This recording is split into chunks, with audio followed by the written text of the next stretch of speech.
She said, "You need to turn down that promotion. I'm not moving to Silicon Valley for your career." I replied, "I'd never force you to move." Then I accepted the job. She found out how serious I was when the packing showed up for my things only. I, 32M, had been married for 6 years when the opportunity of a lifetime landed on my desk. The senior VP position at our tech company's Silicon Valley headquarters wasn't just a promotion. It was everything I'd worked toward since graduating college. The salary increase alone would double our household income, and the equity package could set us up for early retirement. My wife had always known about my ambitions. We discussed my career goals countless times during our dating years and early marriage. She'd nodded along when I talked about climbing the corporate ladder, seemingly supportive of the sacrifices I was making, the late nights, weekend work, and constant skill development. I thought we were a team. When I told her about the offer over dinner that Tuesday evening, her fork clattered against her plate. She looked at me like I'd just announced I was joining a cult. The conversation that followed would replay in my mind for months afterward. She told me flat out that I needed to turn down the promotion. There was no discussion, no weighing of pros and cons, just a direct order. She wasn't moving to Silicon Valley for my career, she said. Her tone suggested the matter was settled, as if my dreams were negotiable while her comfort was not.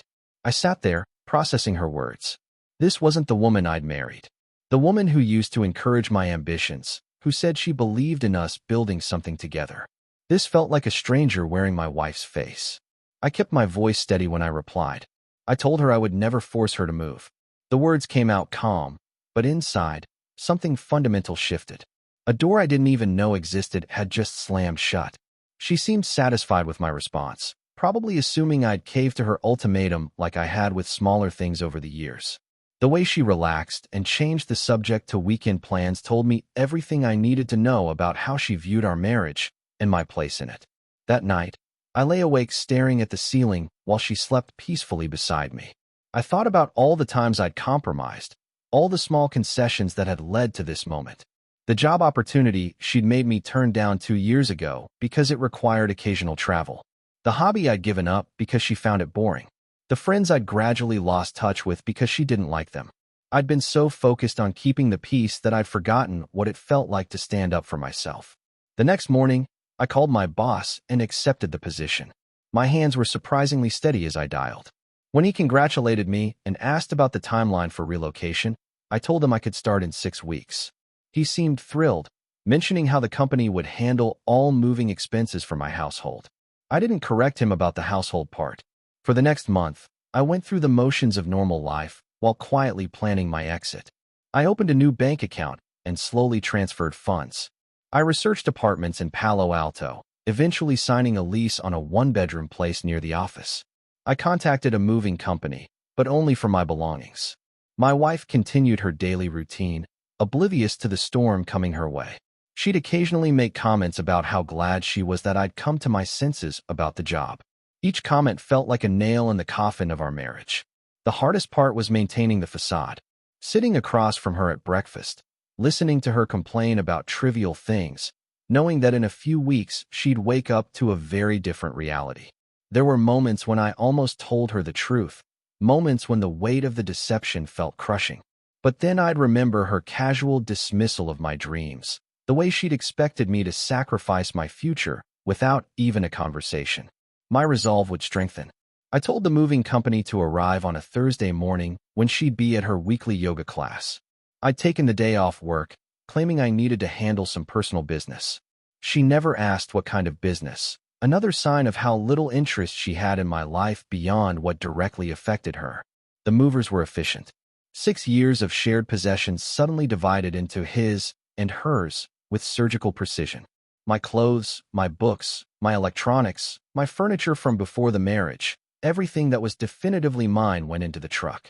I left behind anything we'd bought together, anything that could be considered ours.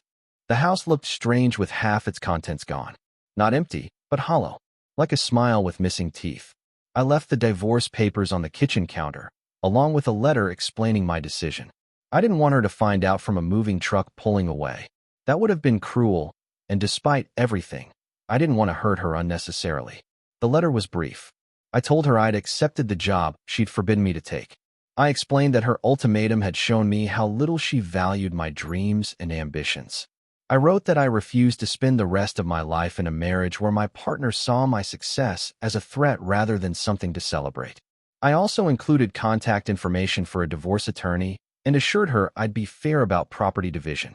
After 6 years together, she deserved at least that much consideration.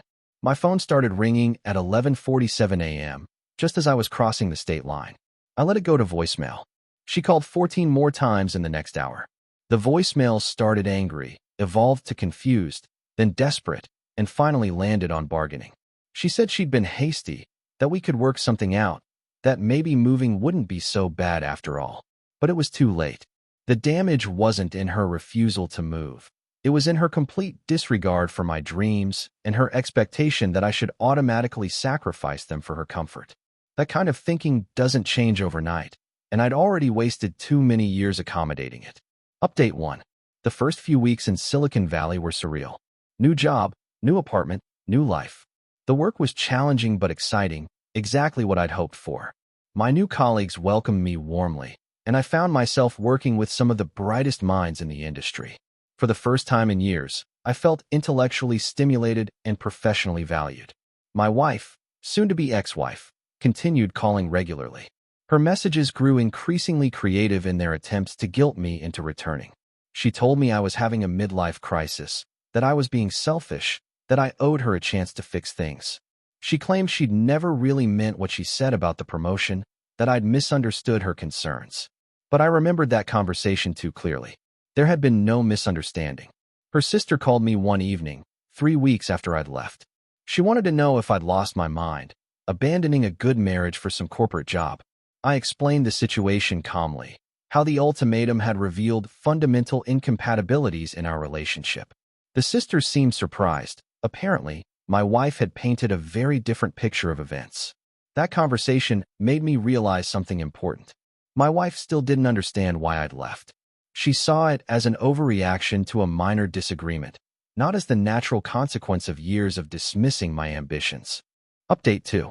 2 months into my new life, my wife flew to California unannounced.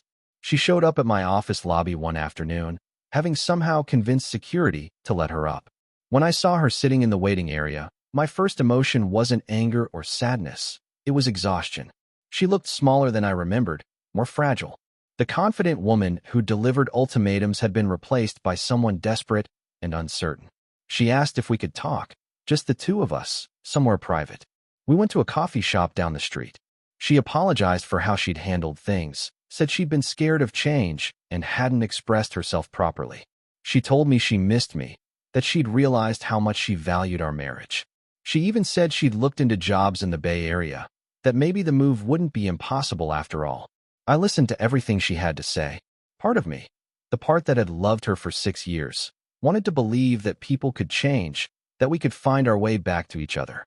But another part, the part that had spent 2 months rediscovering who I was without her constant management of my choices, knew better. I told her I appreciated her apology, but that too much had changed. It wasn't just about the job or the move anymore.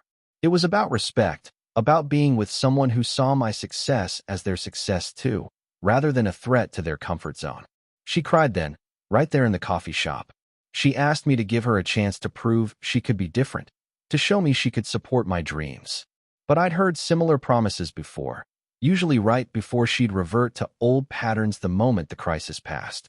I walked her back to her hotel and wished her well. She left the next morning without calling. Update 3. The divorce was finalized 4 months later. We split our assets fairly. She kept the house and her car.